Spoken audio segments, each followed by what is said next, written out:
Radha Madhava Kunja Bihari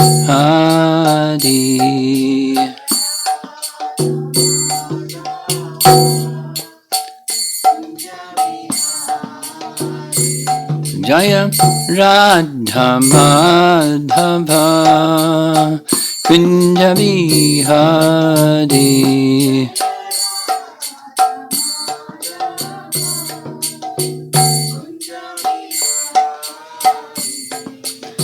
Gopijana Balabha Girivaradhari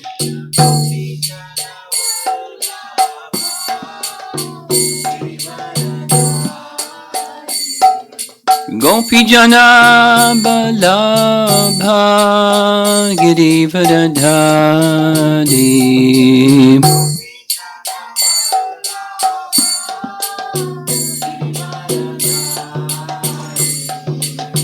Jasodanandana Brajajanarandana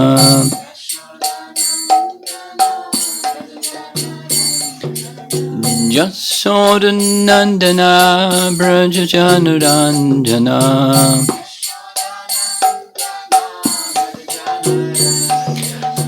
Jamuna Tiravanachari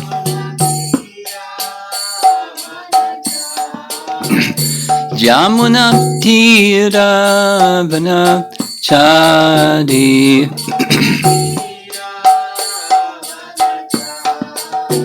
Jaya Radha Madhava Kunja Bihari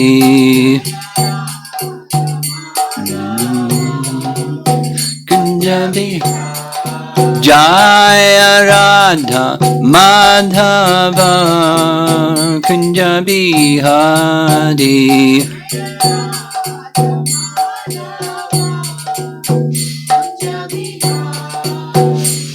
Gopi Jana Balabha Girivaradhari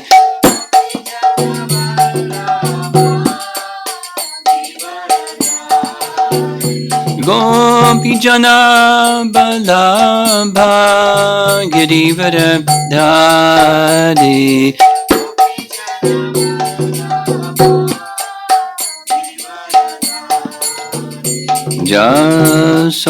Jasodanandana Brajajanarandana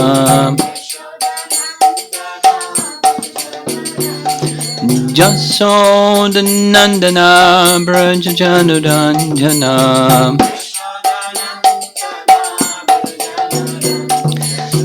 Yamuna Tiravanachari Jamuna Tiravanachari Jaya Radha Madhava Kunja Bihari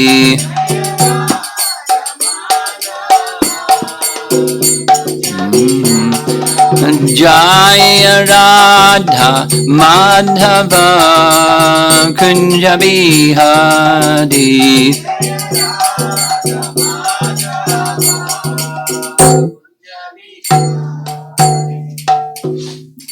Jayom Vishnupad Paramahamsa Parivajagacharya Astatarasatasi Srimad His Divine Grace A.C. Bhaktivedanta Swami Shri Prabhupada Ki Ananta Koti Vaishnavrinda Ki Gaur Premanandi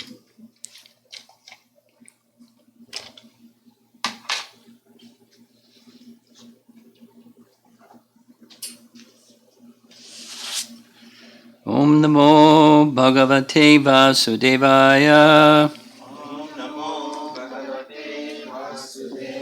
Om Namo Bhagavate Vasudevaya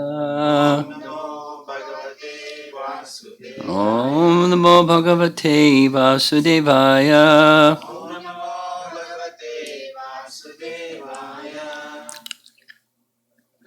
Little change of pace this morning. There were a couple of questions that I wasn't so satisfied with the answers, so I'm going to revisit those questions. And I also checked to see if I understood the questions correctly when I answered them, and I didn't. First of all, there's a real simple one. What's the meaning of Brahma? So if anybody out there that's listening has a scriptural reference other than what I'm about to say, please send it to me so we can speak on it tonight or tomorrow. But, Google Guru says there's Brahma is a noun, and there's two different categories of Brahma. A masculine noun is Brahman. We know what Brahman means. And then there's a nominative singular, I don't know what that Sanskrit quality is or rule, that's Brahma. So it's connected with Brahman. We all know what Brahman is, and Brahma is the nominative singular in Sanskrit. So again, if somebody out there that's hearing knows a scriptural reference that says specifically the meaning, please send it in, and we'll cover it. Now the other question that came up twice. Here's Jamuna Jivana's question printed out. Is my understanding correct that the residents of Vrindavan have parallel relationships with the same person, feelings of awe and reverence towards the personality of Godhead Narayana, and simultaneously loving parental feelings towards Krishna? Well, not everyone, there are different rasas, but the second part is they have a rasa with Krishna while they also have an Ishtadev, and is their Ishtadev Narayana. So they have two relationships going on at the same time, a Narayana Ishtadev relationship with awe and veneration, and a rasa with Krishna, that's whatever their rasa is. That was his question. I didn't understand his question. And the answer is not exactly. That is to say,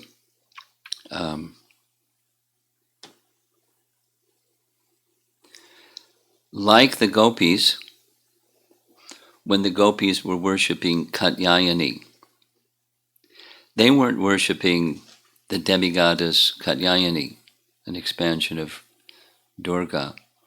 They were worshipping Yogamaya, the spiritual counterpart of the material manifestation of the demigod or demigoddess. And similarly, because they're Brijvasis, they have a regard for Narayana as their Ishtadev, but they're overwhelmed with Madhurya feelings and within a particular rasa. But so their regard for Narayana is not the same as others who have Narayana as their Ishtadev. It's delicate and a little complicated. But not everyone has Narayana as their Ishtadev either. For example, the worshipable deity of Srimati Radharani is Suryadev, sun god. That's her worshipable deity. Now, when she worships the sun god, it's not the worldly sun god any more than the gopis that were worshipping Katyayani they were worshipping the demigoddess. They were worshipping the Yogamaya potency, because it's through Yogamaya potency only that one can have a relationship with Krishna as one's husband. So that's who they were worshipping, and that's our acharyas describe. So there's a little, just for fun, there's a nice lila of Radha worshipping Surya. Just like when we chant Gayatri Mantra. Some of you are chanting Gayatri Mantra. And in Gayatri Mantra, you know from the Gayatri Mantra that's found in Rig Veda, Brahma Gayatri. We call that in ISKCON, Brahma Gayatri. Some people think that Brahma Gayatri is worshipping the sun god. Some people think Gayatri Mantra, Brahma Gayatri Mantra is worshipping Brahman, the impersonal Brahman. And some people think worshipping the Gayatri Mantra, or chanting the Gayatri Mantra, is worshipping Surya Narayan. And those who are Brijbasis, they worship Surya Narayan in a very specific form. Just as they have ideas, we've been discussing this or reading it, that they addressed Krishna by various names, sometimes Madhusudana, sometimes Keshisudana. Even before the pastime took place, they would call him by those names. Kaliyadamana. So they see Surya Narayan in a way different than outside of Vrindavan. They see Surya Narayan. That's who they worship. The original personality of Godhead. And with the influence of Yogamaya, they may have regard seemingly towards the same personality that the rest of us who are following the Aishvarya mood of worship may worship. Narayana, one of the expansions of Krishna, at least from our perspective. So here's a nice pastime. This is Krishnadas Kaviraj's description of a pastime with Radha worshipping the sun god. There's a place, there's one of the nice places to visit in Vrindavan is Suryakund. It's now kind of hacked up by people that took all the trees down and sold it for money, and it's not the beauty isn't the same as it always was, but the transcendental dimension is there. It was a place where Radha would go to worship regularly. That was her Ishtadev. As with Nanda Maharaj, it was Narayana. For Radha, it was Surya. So here's the pastime. You ready? Fasten your seatbelt. Kundalata went with Radha to the sun temple. When they came there, Jatila asked Radha, "Why are you so late?" Kundalata said, "I could not find any Brahmana to do the puja, although I looked everywhere. The young gopis had already taken away all the young Brahmana boys. One young Brahmana from Mathura, a disciple of Gargamuni, could come. He is expert in worshipping the sun god, and his name is Vishvasharma." It's a nice Brahmin name in UP. He met Krishna at Kamyavan, where he was herding his cows. Then he came to bathe at Arishta Kund, also known as Shamakund, because it's near where Arishta was killed that Shamakund was formed. There, we asked him to come with us to do Surya Puja, but Madhumangal, who knows your faults, speaking to Jatila, became angry at your bitter words and forbade this boy to go to see you. Jatila said, "Now where is this boy?" Kundalata said, He's looking at the beauty of the forest. Jatila, bring him here carefully. Kundalata. Knowing your character, he does not want to come.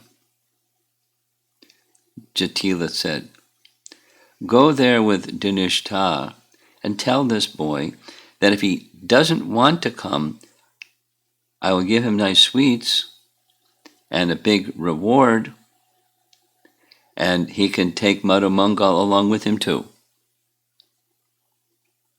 Being thus repeatedly petitioned by Jatila, Kundalata and Dinishta quickly went to get Krishna, Vishvasharma, who came along with them, and Madhu Mangal, dressed as a Brahmana, as the Vedas personified.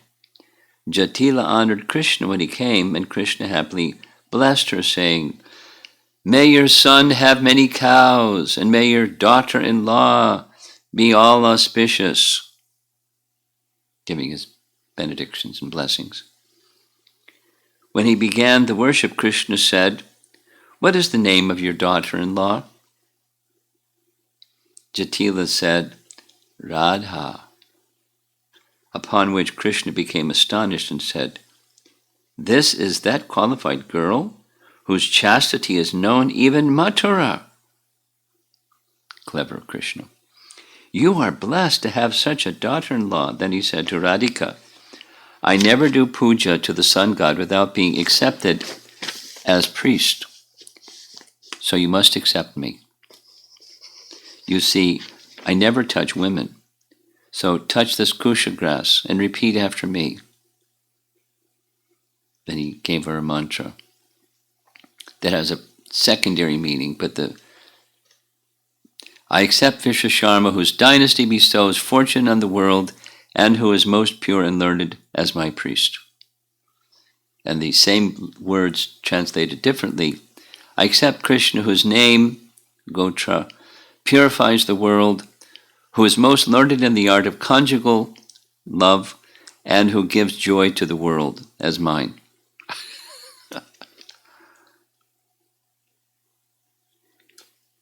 I offer my obeisances to the sun god, who is the friend of the lotuses, and who appeared before me, destroying the darkness with his splendor, and who is bright red in the morning and evening. And then there's a second meaning. I offer myself to Bhasvan, Krishna, who has a golden stripe on his chest, who destroys the affliction of lust, who is the friend of the lotus-like gopis, and who is very attractive. That's the second meaning. With this mantra, you offer Argya and Padya to the golden-dressed sun, who will fulfill your desires. And there's a second meaning to that. Now you offer yourself to the golden-dressed Krishna, who will fulfill your desires. Now it's Krishna speaking. Then Madhu Mangal recited, Swasti Racham Swasat, be ever blessed, and told Radha, Radhe, to complete the worship of the sun and to increase your wealth of cows, you must now offer some cows to him, the priest, Krishna, Vishvasharma. With devotion, Jatila offered the priest the sweets and Radha's golden finger ring. But Madhava smiled and said, we don't accept prasad from the demigods. We are exclusive Vaishnavas. I'm a pure celibate Brahmana, so I don't accept gifts from other castes. I am the disciple of the omniscient Garga Muni, and I know the astrological and marine scriptures. My greatest reward is the love of the people of Braja like you. Jatila whispered something to in Kundalata's ear, and Kundalata told Hare, the revered Jatila wants you to read the hand of her daughter-in-law to see what is her future. Hare said, we do not touch women. But because I love you, I will still look at Radha's hand from a distance. Spread the hands of this chaste girl out before me. Kundalata did this, and when he saw Radha's hand, he began to cry, horripilate, and shiver in ecstasy. Krishna concealed his ecstasy. With his astonishment, he said, "Aha! How amazing! I can see from the auspicious signs on her hand that this girl is the goddess of fortune herself. As she cast her merciful glance, we have our desires for wealth fulfilled. And wherever she lives, all is auspicious and opulent." Then Krishna said to Jatila, "What's the name of your son?" When Jatila told him, and Hare saw his horoscope, he was amazed and said, "Oh, old one."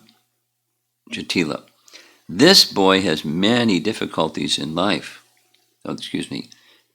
It's not Sridham, it's her son, Abhimanyu. "But they are nullified by the influence of this chaste girl." Hearing this, Jatila was very happy and placed Radhika's 2 valuable jeweled rings before Krishna as reward. Then Subal came and said, "Oh, Vishvasharma, Hare waits for you to come with Madhumangal and eat fruits and milk from him, because fruits and milk is all that Brahmanas accept from lower castes." Krishna said, "I don't accept food cooked by non-Brahmins. Gargi, the daughter of Gargamuni, has invited me today, and I'm going there quickly. Madhumangal, you can take the food." Madhumangal said, "Oh, old woman, give me the reward for my blessings." And Jatila gave him the golden ring from her own finger. Getting this, Madhumangal was very happy and repeatedly slapped his armpits. He bound the food in his cloth and danced, praising Jatila. Then, urged by Jatila, he told Krishna, "Accept her reward, otherwise her sacrifice is not complete.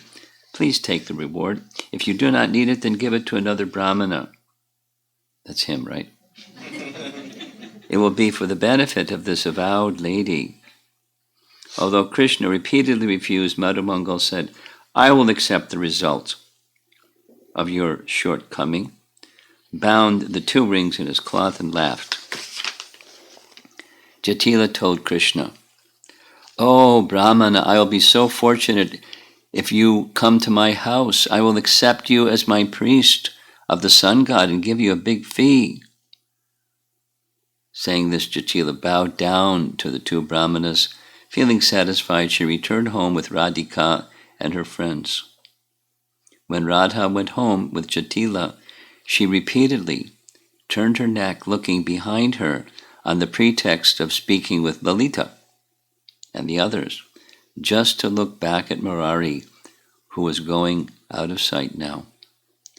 Although Radha drank the nectar of his lotus-like face, like a honeybee with the waves of her glances, she could not be satiated. This made her suffer. So, Jamuna Jivana, not everyone holds Narayan as their Ishtadev. And those that do hold Narayana as their Ishtadev, that the mood is a Brijvasi mood, not like everybody else, but Ishtadev. So then, second question, do all Brijvasis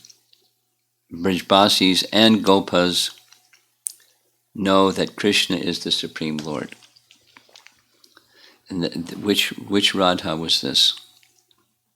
Huh? Okay. Radha, I hope you're listening, because here's a more detailed answer. And this is what our morning class is about. We're not going to go to something else. The short, I was a little puzzled by both questions, and what I'm accustomed to hearing is now confirmed from the research that I did, and that is, in Vrindavan,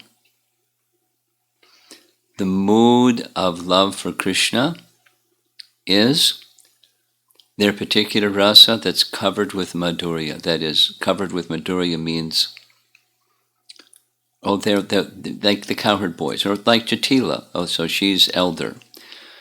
But her opposition to meeting with Radha and Krishna is part of the sweetness, the happiness of the meeting, because without opposition it's one thing, and with opposition it's another thing.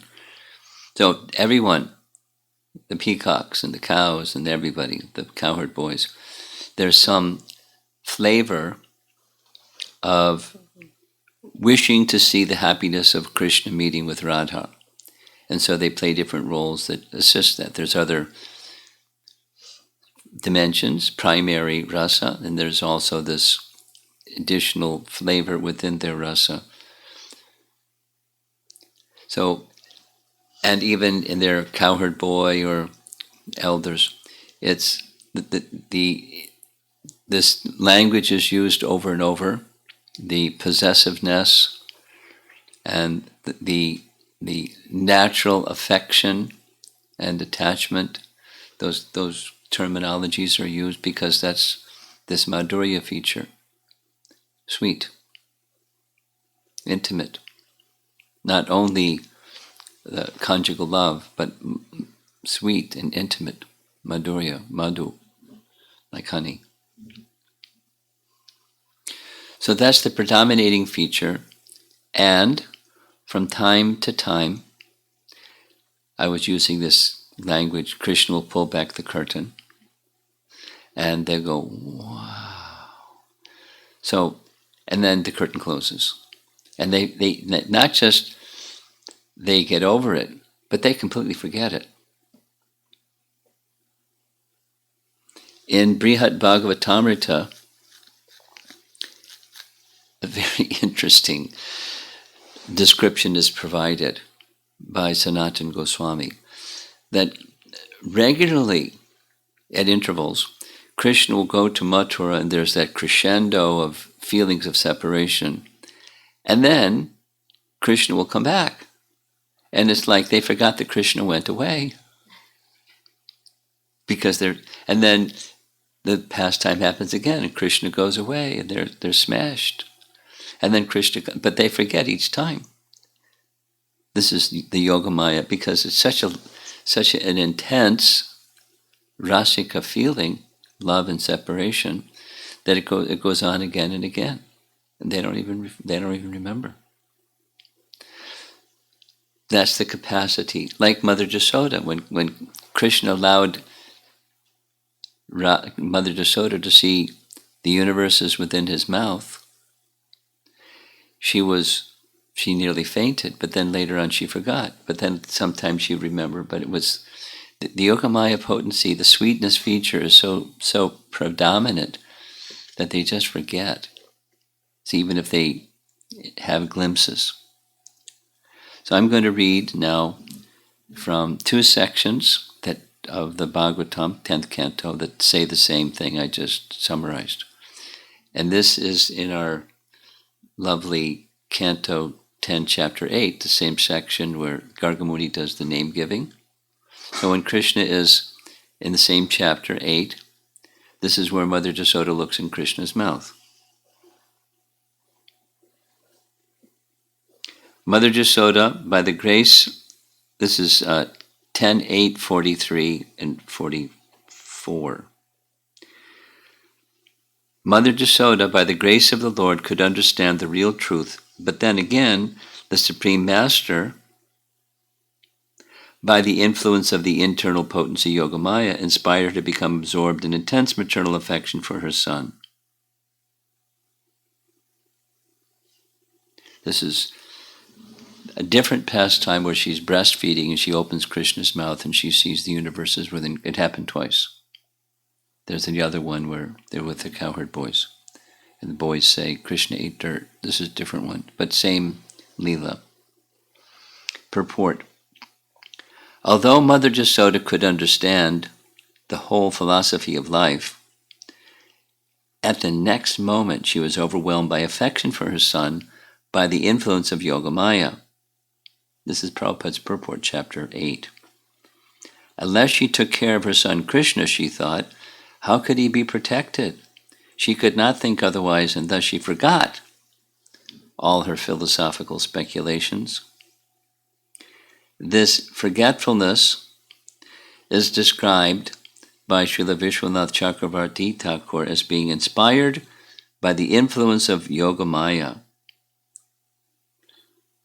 Mohana sadhyamya mayam. Materialistic persons are captivated by Mahamaya, whereas devotees, by the arrangement of the spiritual energy, are captivated by Yogamaya. And then here's Vishwanath Chakravarti Thakur's commentary on 10.8.43. Discerning the truth in this way, she desired to give up her sense of possessiveness. This is the special feature of the Brijbasis, possessiveness, not in the worldly sense of possessiveness, like Krishna is my own, and he just want to serve him. But then the Lord, as a small boy, thought, who will cuddle me? Who will hold me? And when he thought in this way, the very form of affection for her son overcame Yashoda. Mayi in this verse, the phrase Mayi in this verse gives the meaning of affection itself. Prema in the form of paternal or maternal affection. Maya here indicates bewilderment. Yashoda became blinded by prema.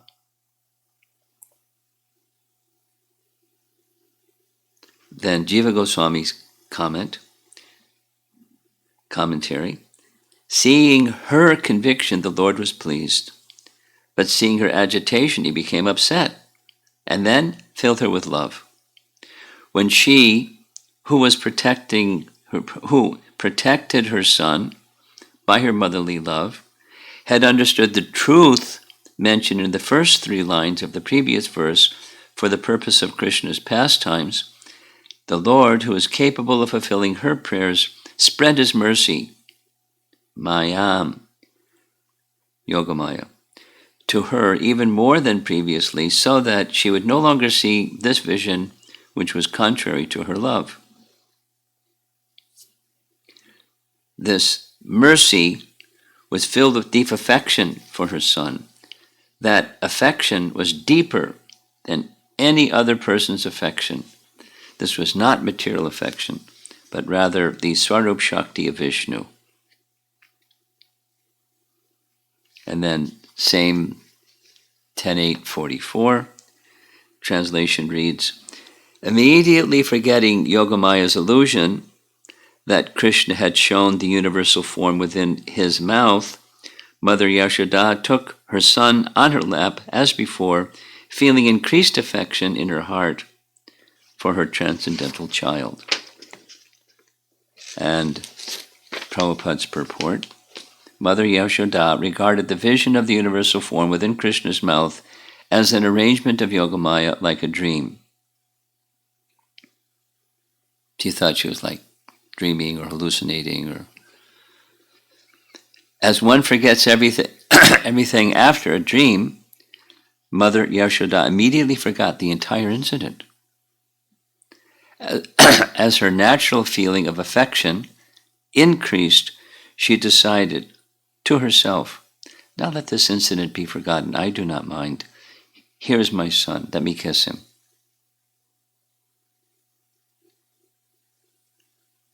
And that's Prabhupada's purport.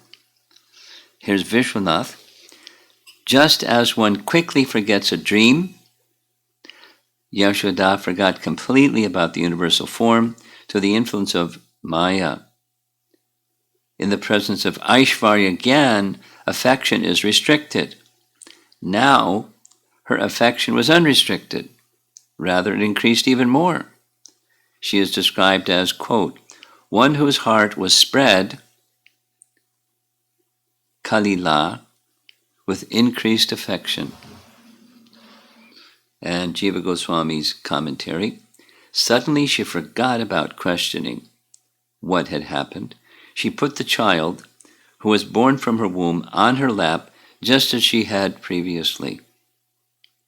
As previously her heart had strong affection, this confirms that she forgot what had previously happened.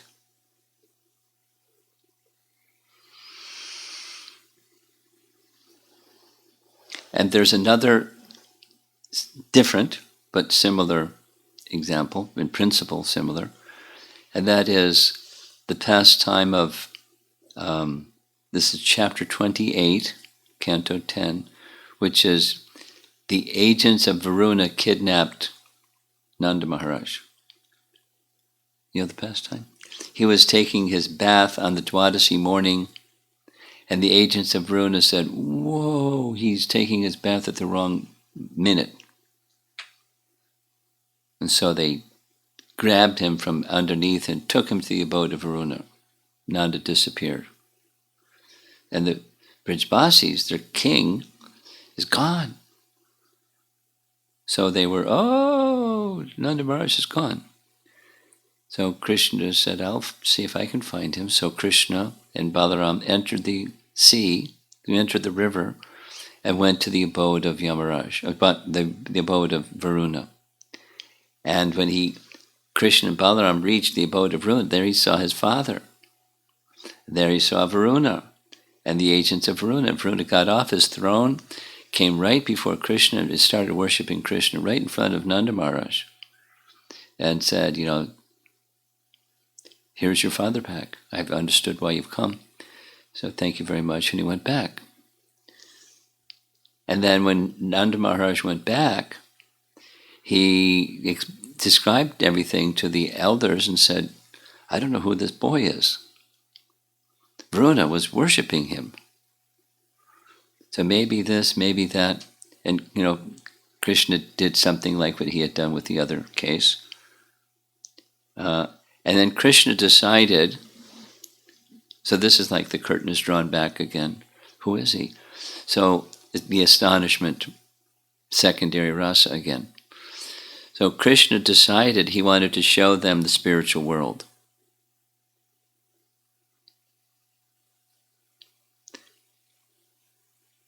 Chapter 28 of Canto 10, text 16 and 17.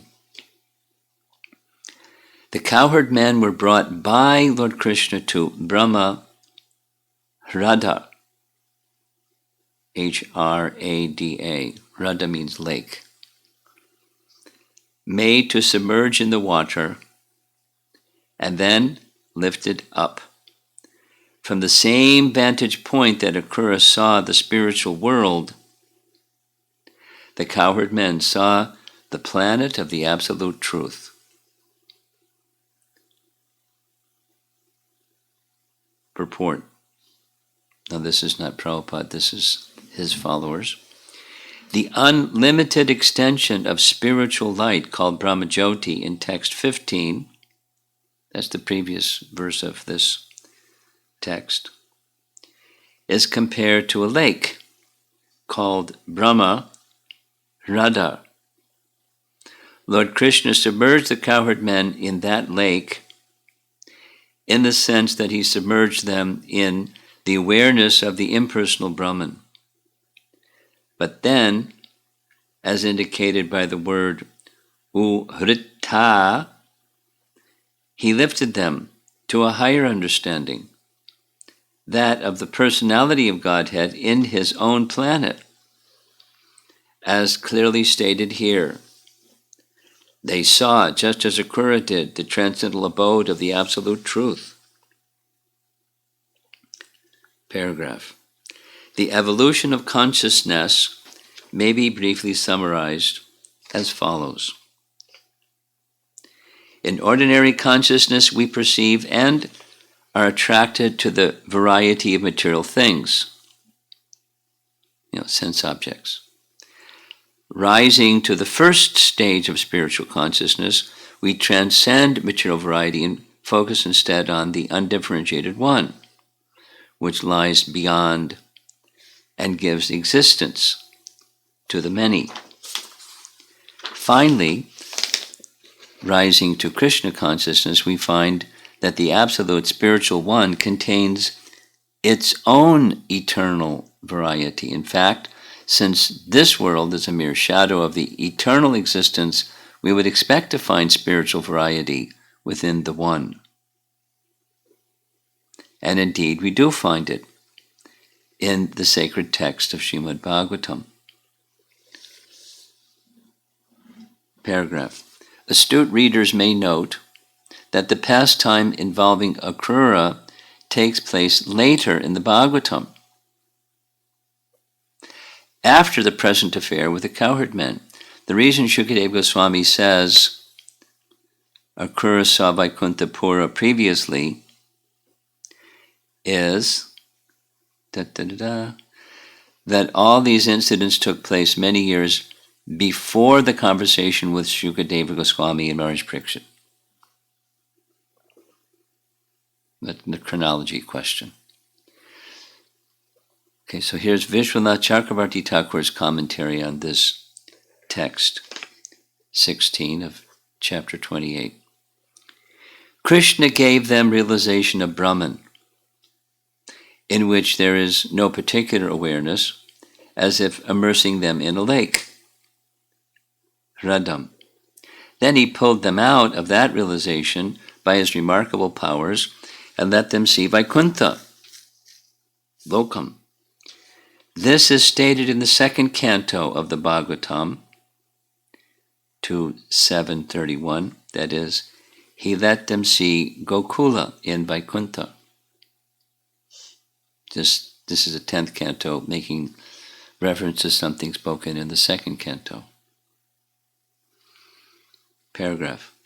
As the materialist is taken from the lake of matter to realization of Brahman, so the cowherd men were taken from the lake of Brahman realization to realization of Vaikuntha. Krishna delivered them from the dangerous, destructive Sayuja to the blissful Vaikuntha. The realization of Vaikuntha with prema is superior to the realization of happiness in Brahman with no prema. But superior to the realization of happiness in Vaikuntha with prema is the realization of happiness in Gokula with prema.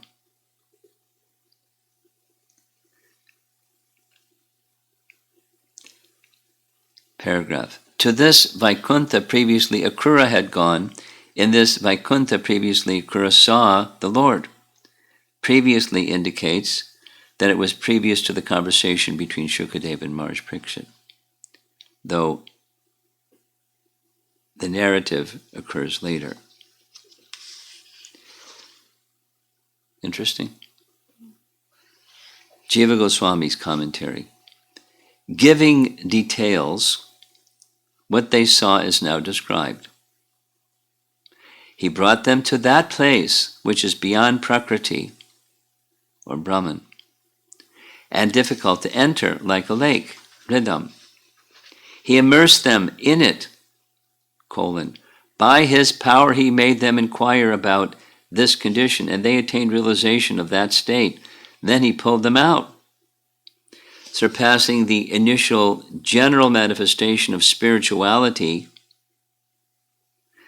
they then saw the place of Parabrahman in human form, since they were qualified for the manifestation of his special form revealed through his Swarup Shakti. They saw this directly with their eyes, because they're Brijbasis. Paragraph. This was not something never experienced before. In this manifestation, Akrura also saw or praised Vaikuntha Loka. The Lord then, gratified by his worship, showed Brahma Mahavaikuntha, to which nothing is superior, which is free of suffering, confusion, and fear of offenses, and which is praised by the devotees, who constantly see the self. In Vaikuntha, there's no rajas and tamas. No sattva mixed with rajas and tamas. There's no influence of time. There's no influence of Maya at all. What to speak of its products, such as material elements. In Vaikuntha, the inhabitants are fully dedicated to the Lord and are worshipable by the devas, asuras, and devotees. Above Brahmaloka, that's Brahman effulgence, is sometimes called Brahmaloka, is the supreme abode of Vishnu. They know this as Parabrahman, the eternal light. The place called Vaikuntha is beyond the material world, endowed with 6 qualities, devoid of the 3 material gunas, and not obtainable by non-devotees. This place is endowed with unlimited qualities, great effulgence, difficult to understand, invisible to material eyes, incomparable, supremely blissful and beyond the senses. When the world becomes invisible by the Lord, that place which the renowned sages enter shines. Krishna brought them to Brahma Hrida, the holy place of Akrura, in order to glorify that place, or because of his sport. By his order, they went in and came out, and then saw Goloka. They saw Vrindavan as a special place. In that holy place, Akrura previously saw Vaikuntha. Special respect is given to this place since it is mentioned in the Bhagavatam, the crest jewel of all scriptures.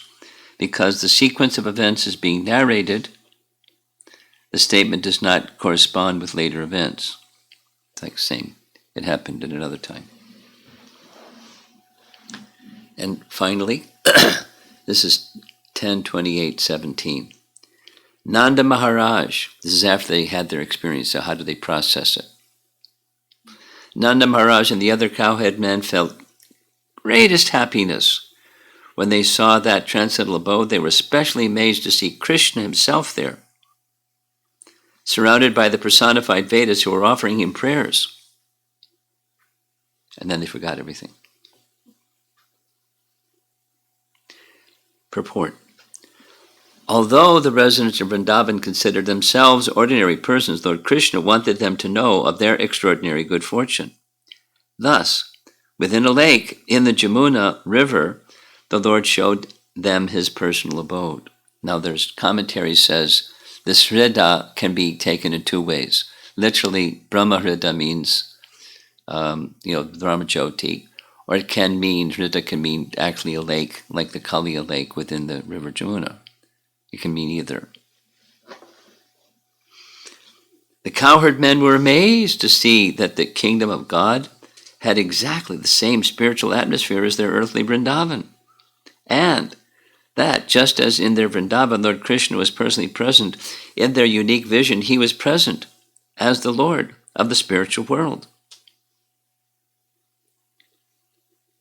Paragraph. As Srila Bhaktisiddhanta Saraswati Thakur points out, these verses emphasize that Lord Krishna did not merely show the cowherd men a sample Vaikuntha planet, but he specifically revealed his Krishna Loka, the greatest of eternal abodes, and the natural home of the residents of Vrindavan, who love Krishna more than anyone else. Just one more page and we're finished for this morning.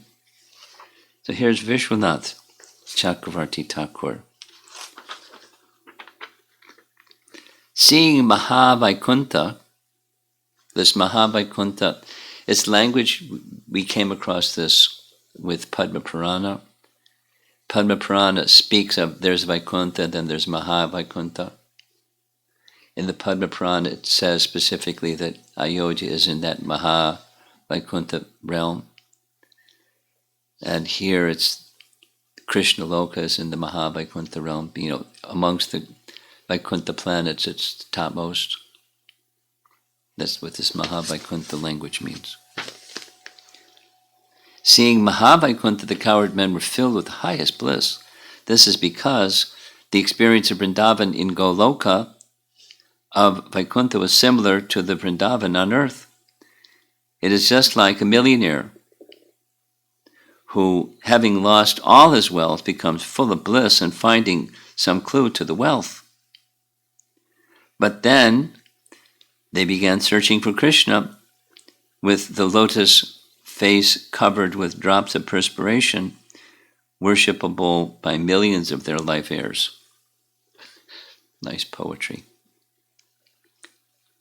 Seeing him, they were astonished to see him because being praised by the meters of verses personified. Quote, where have these effulgent beings praising Krishna come from? They are unknown to us, the personified Vedas. But we cannot ask them who they are. Though seeing us, he does not show his boyish manners and come towards us. He does not embrace us with his two arms, and we are restrained from approaching him and taking him on our laps. Today he has forgotten hunger and thirst. How can his mother live without feeding him? In this way they were astonished.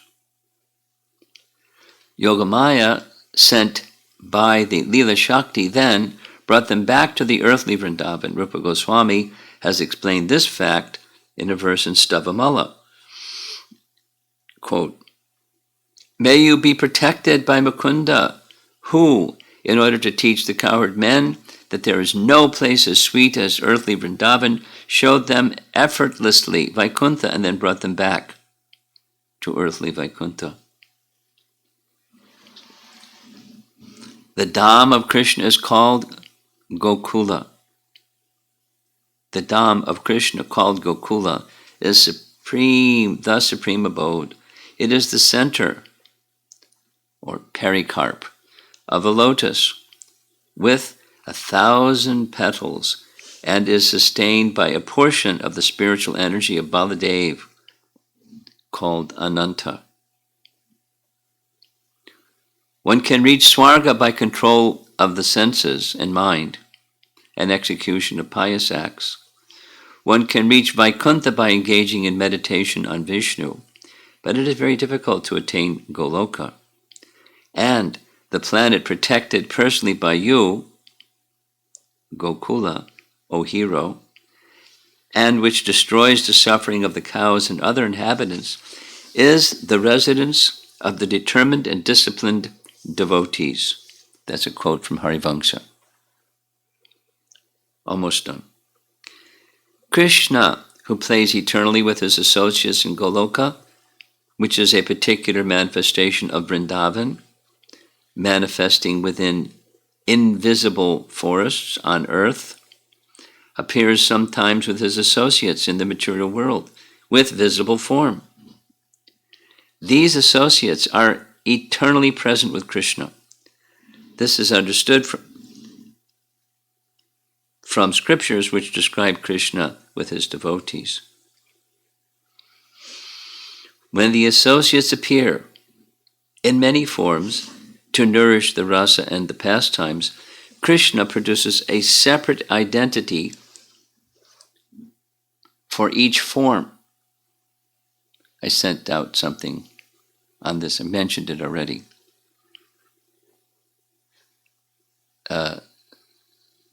Mysteriously, the perfected souls and associates of Krishna, by Krishna's arrangement, can manifest multiple forms of themselves.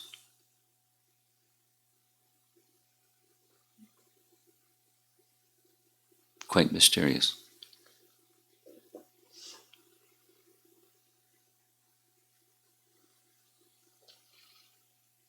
When the associates appear in many forms, and there's scriptural reference to speak about it. When the associates appear in many forms to nourish the rasa of his pastimes, Krishna produces a separate identity for each form, which does not search out the other forms, since they do not make use of the eternal powers at that time. Their eternal powers. Last paragraph. Krishna showed them, that's the residents of Vrindavan, he showed them Goloka.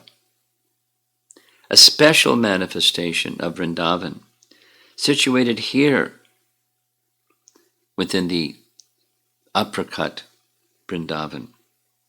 Since the forms of Prakat and Aprakat Vrindavan are actually non-different, he did not reveal intimate associates other than the cowherds who were observing that place. Thus, since the personifications of the scriptures who were praising Krishna were not intimate associates, similar to the regular Brijbasis who travel from place to place, having the cowherds see the scriptures praise Krishna was to establish his credibility. Now they saw, so it's a detail, but I didn't include it. They saw Krishna, but they didn't see themselves. But they're also there. Mother Jasoda saw herself inside Krishna's mouth, looking inside Krishna's mouth, within Krishna's mouth. Specifically, it's mentioned, that wasn't shown to the cowherd men. And then they forgot everything. They just kind of like time passed and they gradually, that memory went away. They just, Yogamaya covered them, they forgot what they saw. But Krishna wanted them,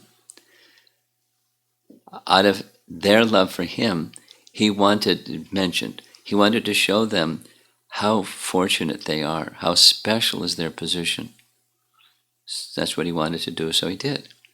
And then the curtain closed. They forgot everything. But their affection for Krishna and their, as we're hearing in Brahma's prayers, chapter 14, his appreciation of their exaltedness, Krishna wanted them to get a first-hand experience of their exaltedness in relation to him. So that's what he did. They're there in the spiritual world. And it's the counterpart is here in this material world, but they're the same. Exactly the same. Well, are they the same? As we know, which one's the original, which one's the expansion of the original? They're eternal. They're not like, once upon a time there wasn't an expansion, and okay, let's have an expansion. Poof. Not like that.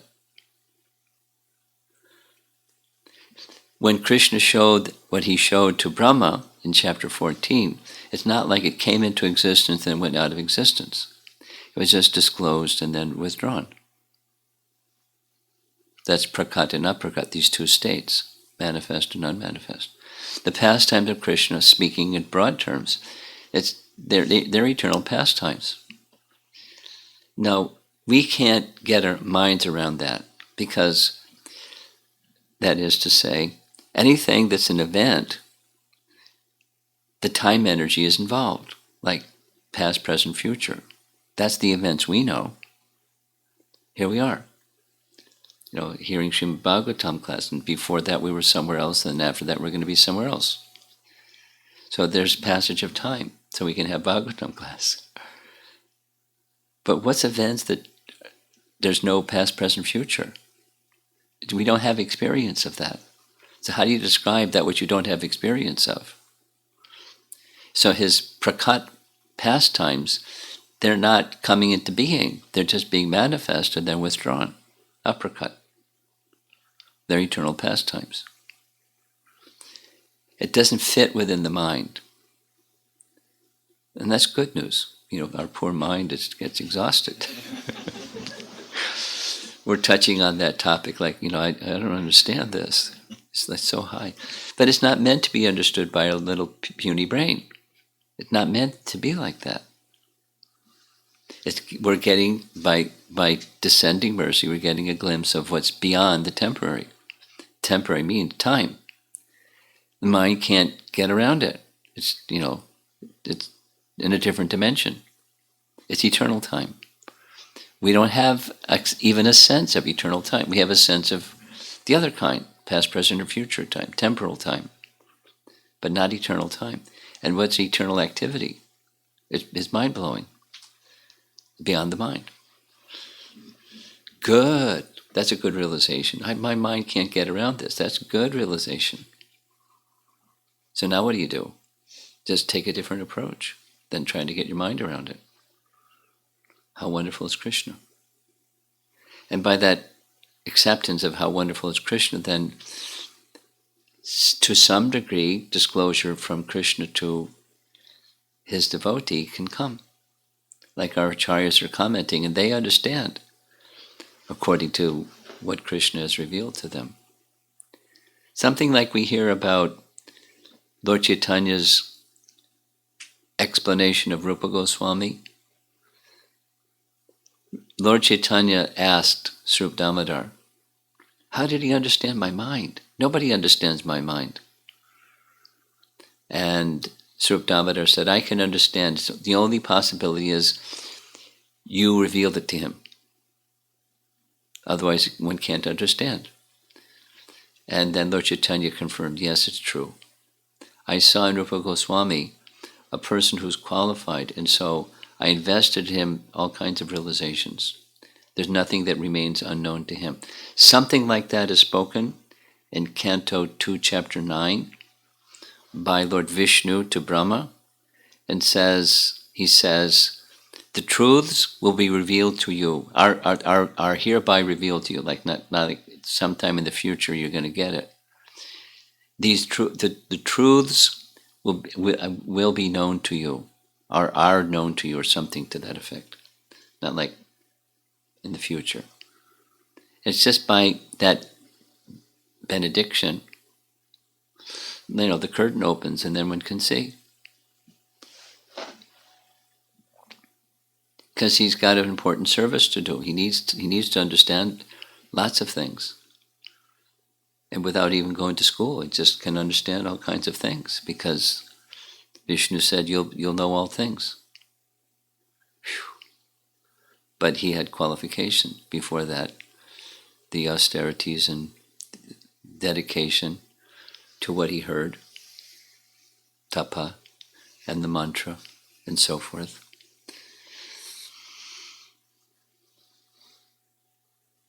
So how does this apply to us? This is really high stuff. We're way down here. How does this apply to us? It's describing principles. And from wherever we are, the principle applies to us. We're in the sadhana bhakti, preliminary stages of sadhana bhakti, but the principle is the same. The principle starts with adau shraddha, tatat sadhu sangha bhajana kriya. We're doing bhajana kriya on the strength of some preliminary faith and association of sadhus. So here we are, practicing devotional service. So those sustain the preliminary faith in sadhu sangha, and the bhajana kriya is going to progress. We'll start to understand more than we understood yesterday, because there's a clearing procedure that's being undergoing by hearing and chanting with faith. It's not learning how to drive a car, or how to make all this technology over here work. Not like that. There is that kind of knowledge, but this is another kind. Dadami bodhi yogam tam yena mamopi yantite. How to get to Krishna, that kind of intelligence and knowledge. Through sound. It works. It cleanses and it elevates through sound. And that which is like really mysterious, it's how wonderful. And then gradually the clouds part and one can understand more than one did yesterday. And continue. How wonderful is Krishna. Let me stay always engaged in his service. There's no better master. We have to serve somebody. There's no better master. And then some idea of what our spiritual identity is as soul, and then further and further. The truths of reality or eternal reality become gradually unfolded.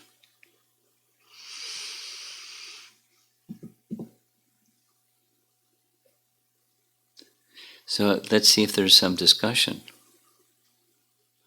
All of this was prompted by those questions of, do the Brijbasis, what's their relationship with the personality of Godhead in addition to their particular rasa with Krishna?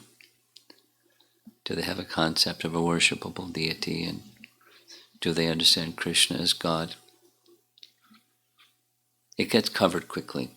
There's very few selected situations where Krishna pulls the curtain, and then they go, whoa, and then the curtain closes again.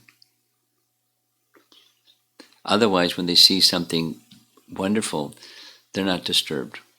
Who is he? They just, how wonderful is Krishna? Let's have lunch.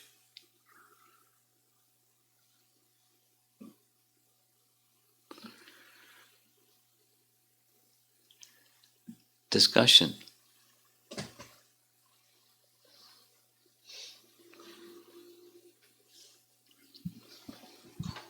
This is Premananda Mataji's questions. 2 questions from yesterday's class. First one. We usually hear one of the meanings of Krishna's name Mukunda is giver of liberation. We heard in the commentary yesterday that since devotees in Vraja cannot live even for a moment without bhakti, and so the name Mukunda there cannot be uttered without Krishna Prema. So the name of Krishna as Mukunda, does it mean giver of Krishna Prema, like how it is uttered in Braja? I'll send Prema, she asked already, I'll send her the commentary, she can read it carefully herself. Next. The next question is, in King Kulashekara's prayers, Mukunda Mala Stotra, there is so much repetition of the name Mukunda, and he addresses both Lord Narayana and also Krishna alternately, and even glorifies Gopi's love for Krishna. Are those prayers indicative of Raja Prem or mixed because there's both glorification of Lord Narayana and Krishna? I'm not sure.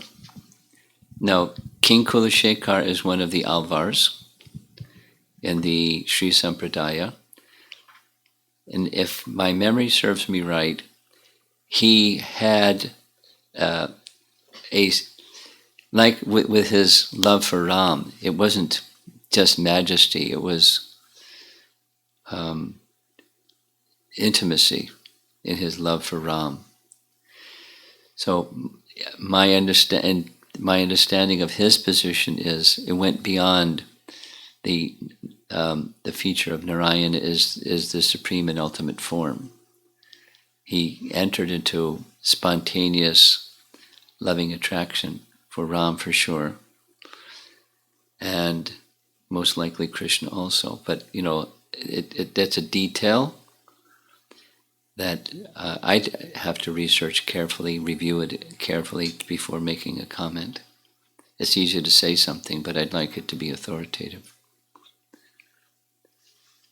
So to my memory, he has some spontaneity in his devotion. This is Keshav Kishore Prabhu. Mother Yashoda didn't feel but motherly love when she saw Krishna's universal form.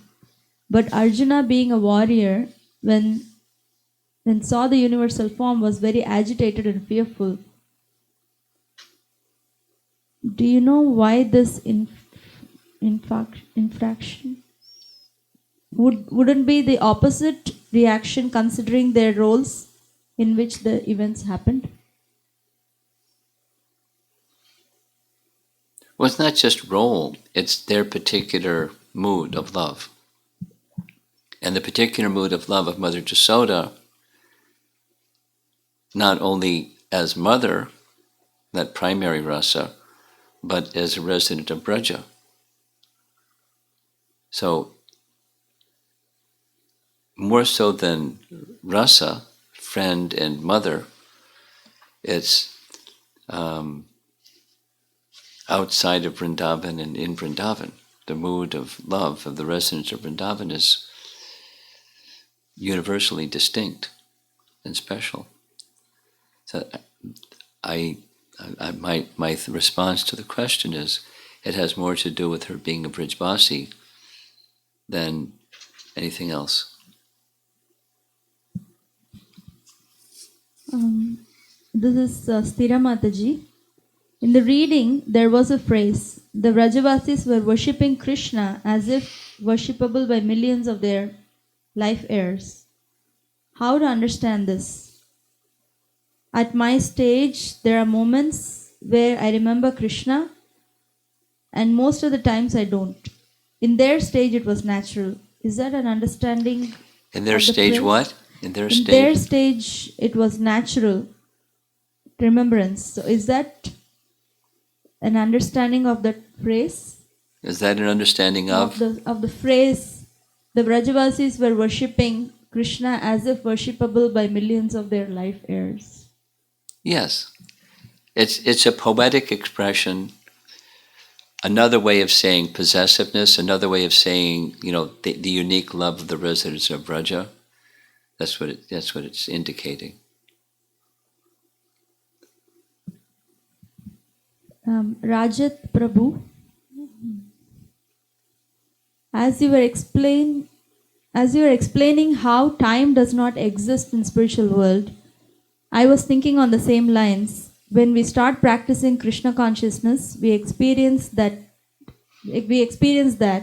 time expands because of elevation of consciousness. Is that a glimpse of spiritual world? Is that a what? Glimpse of spiritual world? Well, not a glimpse. It's like we're making a little progress. That's what it means. That's what it means. Yeah. Also, are saintly personalities like Uddhava experiencing disappearance of time? Were saintly personalities like Uddhava experiencing disappearance of time when they were in trance? Yes. Time as we know it. Yes. This is Amara Mataji's question. What is the difference between forgetfulness through Yogamaya and Mahamaya, and what is the lesson? We've gone over this, but it's really simple. Mahamaya is the influence of seeing separateness between the source of all things and all things, deluding potency. And Yogamaya is a deluding potency, but when it facilitates intimacy of connection, Mahamaya is disconnection and Yogamaya is connection. It's the influence of forgetfulness of divinity, but one is just forgetfulness altogether and the other is intimacy. This is Radha Vallabh Prabhu. Do pure devotees in spiritual realm, within even the material world, experience the same deep, loving connection or exchanges similar to Vrajavasis? Read it again. Do pure devotees in spiritual realm, in the spiritual realm, within even this material world, experience the same deep... So is his question, for your reading of the question, is he saying someone's here, and let's say that the 6 Goswamis of Vrindavan, they're physically in the material world, but their consciousness is with Krishna. So is their experience like the people that are in Goloka Vrindavan, and their experiences with Krishna is similar? The answer is yes. Yes. And Vishalaksha Prabhu's question. Demigod worship is discouraged by Lord Krishna, but still Jatila is encouraging to do Surya Puja through Srimati Radharani. Is there any reason for this? Sure. Because Srimati Radharani doesn't experience Surya worship like people of this world experience Surya worship.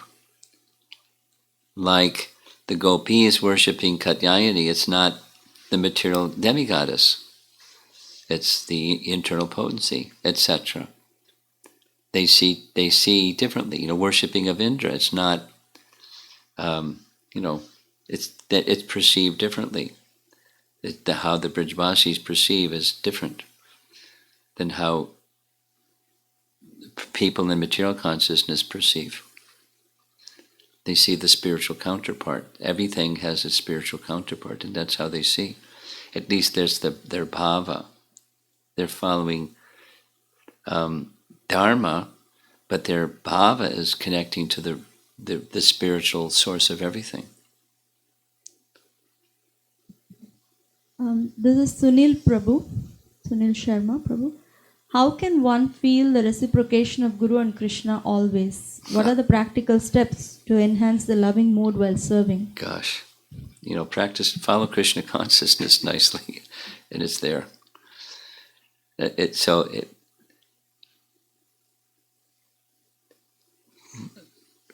In Nectar Devotion, the answer to his question is very clearly presented.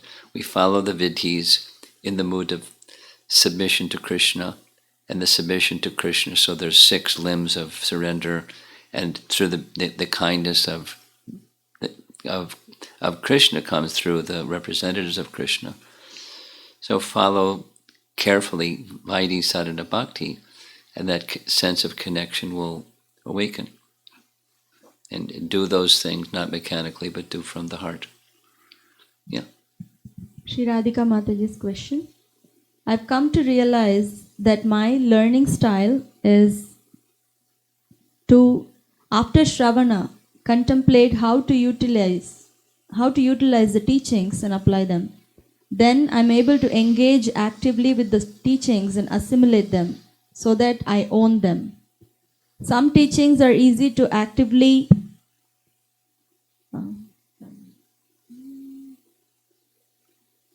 got deleted. But the question was, if I understood correctly, some teachings are easy to actively engage with, and like the one exercise that you gave in Vyasa Puja, but some of the other teachings are not like actively cultivation. So is a preference, other teachings are meant to simply arouse a realization how wonderful is Krishna. Is a preference to engage actively Is what? Is a preference. Okay. To engage actively with scripture merely a materially conditioned approach? And is it not helpful? Well, we start from where we are. We can't start from where we aren't. So we're materially conditioned. We start from a materially conditioned perspective. That's okay. We start from where we are. And as we apply, however we will apply, it may be abhas, but it's elevating and purifying, and then gradually purifying. Then the goal and the means to reach the goal becomes more clear and more accurate. When we start, what does it mean to go back to Godhead? We have a clue. Sounds nice. Let's go. But as we become purified, we'll have much more sense of what that is. Back to Godhead means what? What does it look like? And so forth. So hearing from Scripture helps us get purified, and then the pictures start to get clearer and more realistic or more accurate. Okay? That's it.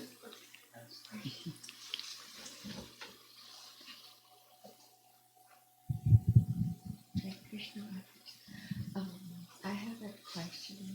You got to speak into the microphone, though. You're on. I have a question regarding the gopis praying to Katyayani. I don't know if I'm wrong or right about Rukmani before marriage to Krishna. She also went to a temple, Katyayani temple. Yeah. And Sita also, before getting married to Rama, did the same. So in that case, the internal potency is same. doing the Same. Because their consciousness is not material. And so the form of their worship matches their consciousness. It's the internal potency. It's Yogamaya. So the names of Yogamaya and, where Yogamaya takes one may be different. Krishna in Vrindavan, Krishna in Dwaraka, Ram in Ayodhya. That's Yogamaya. That's how it happens. No, it's not like, so supposing one just chants Hare Krishna and doesn't worship Katyayani, can we, enter into that pure state? And the answer is yes. It's a dharmic exhibition of something that's all encompassed within the Hare Krishna mantra. Everything that they did is within the Hare Krishna mantra. Yes? So the answer to your question is yes. It's like internal potency is worshipping external potency. No. When we hear they were worshipping Katyayani, each of those three, we think of the material, the demigoddess. They weren't thinking like that. Their consciousness is beyond that. They don't need something material to get something spiritual. But their mood is a mood of love. It's not even like making that discrimination between material and spiritual. It's just love. It's spontaneous love. They're eternal associates. They're not like getting there. It's a lila. And so it's the internal potency giving access to that fulfillment of that lila. And for us, chant Hare Krishna. It's like within Hare Krishna is everything. So for us, it's not lila; it's sadhana. But everything is there. Nija Sarva Shaktis. It's all there, including the Yogamaya. That's one of Krishna's Shaktis. Nija Sarva Shaktis, in each and every name. So that's what we do. And they do pastimes. And one more question is... It's a nice question, by the way. Nice question. When somebody is worshipping Lord Rama, is it that their destination would be Ayodhya in the spiritual world? Well, generally speaking, yes. Generally speaking, yes. But there could be exceptions. Coming to mind is the famous one, Murari Gupta. You know Murari Gupta by name, physician by profession, and he was a dear devotee of Lord Chaitanya, who is Radha Krishna combined. But his Ishtadev was Rama. So now, what happens to Murari Gupta? Well, he's an eternal associate of Lord Chaitanya. He's not like a sadhaka. He's an eternal associate of Lord Chaitanya. So, where does he go after this life? Because he's attached to Lord Chaitanya and he's attached to Ram. I don't have an answer to that question, but it's like his attachment for Ram is something that's within Lord Chaitanya, because Lord Chaitanya is the source of everything, the source of Ram, the source of everything, the source of all expansions of living entities and Vishnu forms and everything. So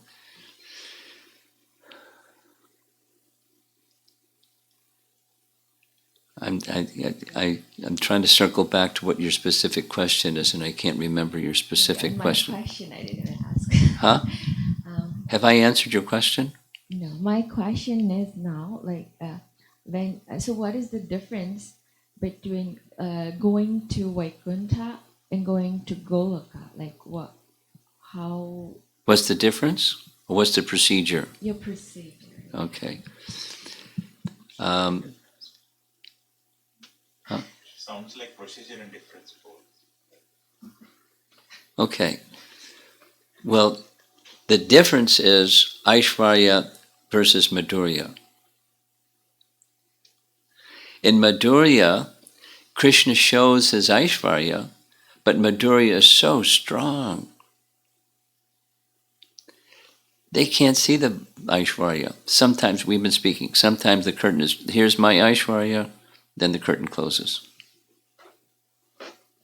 But because the mood of Madhurya is so strong, it's exactly the topic that I wanted to speak on this morning, so thank you. It just covers. They forget it. It's not like they kind of like struggle with it. They just forget it because the sweetness of Krishna is so strong. It overpowers them. And Krishna likes that. He likes that more. Just like at the end of the Brahma Vimohan Lila, Brahma offers these very elevated, eloquent prayers. And what does Krishna do? He doesn't say anything because he wants to go back and be with the cowherd boys and have lunch. And when he goes back, they say, oh, you're so attached to us, you can't stay away from us for a moment. Sit down and finish your lunch. That intimacy, the sweetness, is Goloka or Vrindavan. And in Vaikuntha, it's majesty. And it's majesty and it's majesty. In Ayodhya, there's a degree, significant degree, more sweetness. Ram has brothers. Narayan doesn't have brothers. Ram has a mother and father. Narayan doesn't have a mother and father. Ram and Sita have children. Narayan doesn't have children. There's sweetness that's in Ayodhya that's not found in the rest of Vaikuntha, in Haridham. And then in Goloka, there's more sweetness and superlative sweetness. Nothing sweeter than Vrindavan. So in Goloka, there's Dwarka, Mathura, and Vrindavan. Dwarka, more majesty, feeling. Mathura, less majesty, more sweetness. Vrindavan, sweetness. That's the distinction between Vaikuntha and Goloka. And the sweetness flows into all the rasas, and the superlative of all is Madhurya Rasa, and above all is Radharani. So are we going to, Radharani's better than Rukmini? We don't do like that. But her love is superlative.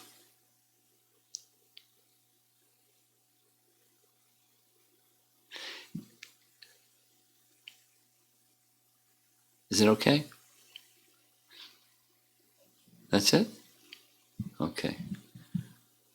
Anything else before we close up? Yes? Okay.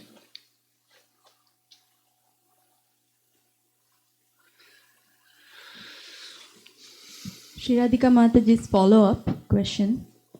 Is it appropriate to approach these wonderful Krishna pastimes with an approach to wanting to engage actively with the pastime, with a view to applying them, or whether this is a very cerebral tendency that serves us?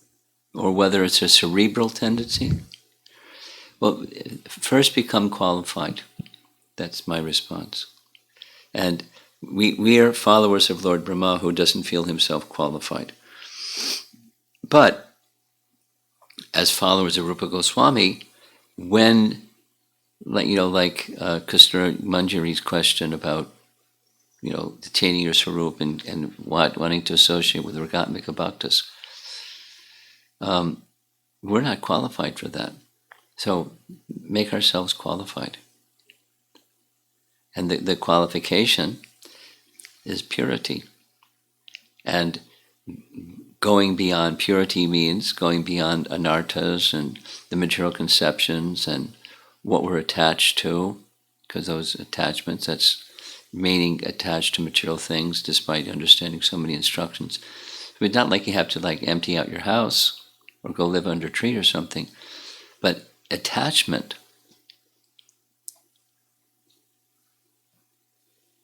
And when that attachment to Krishna grows and grows and grows, and the detachment correspondingly makes its way into our life, we still engage with things, but without attachment to those things, without material attachment to those things.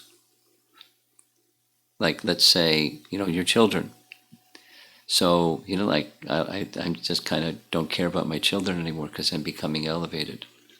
The material attachment, and then it subsides, and the spiritual attachment grows.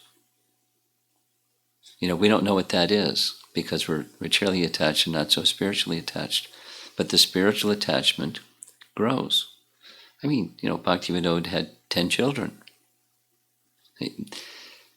Prabhupada had children. So, but spiritual attachment, and even after he took sannyas, I heard this from Hare Sori, I didn't know it till I heard it from him. Prabhupada would make arrangements that some money was sent for his wife and children from money that came to him. He didn't want them to be in difficulty. It's not out of attachment, it's out of affection.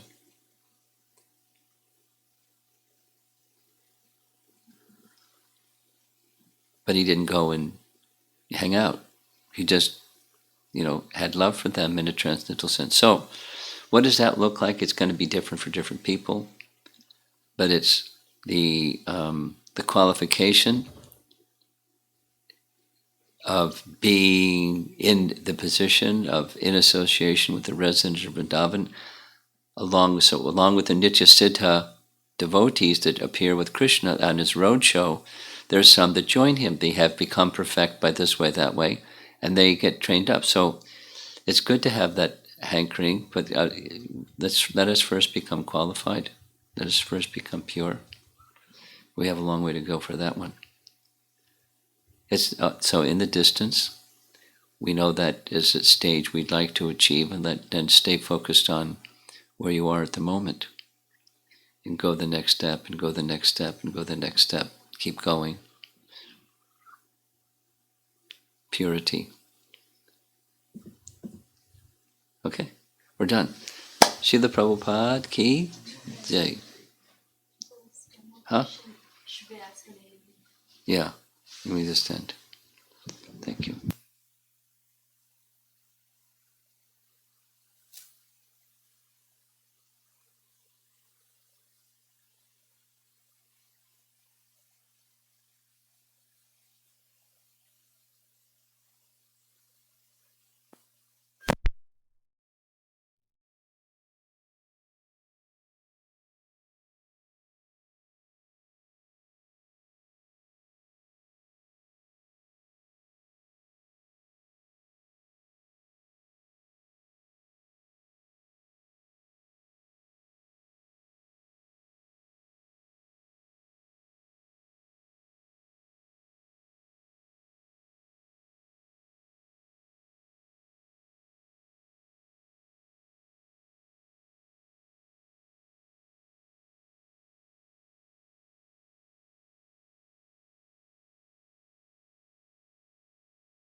పిన్నెలు violence కూడా చూడండి. Reduce it.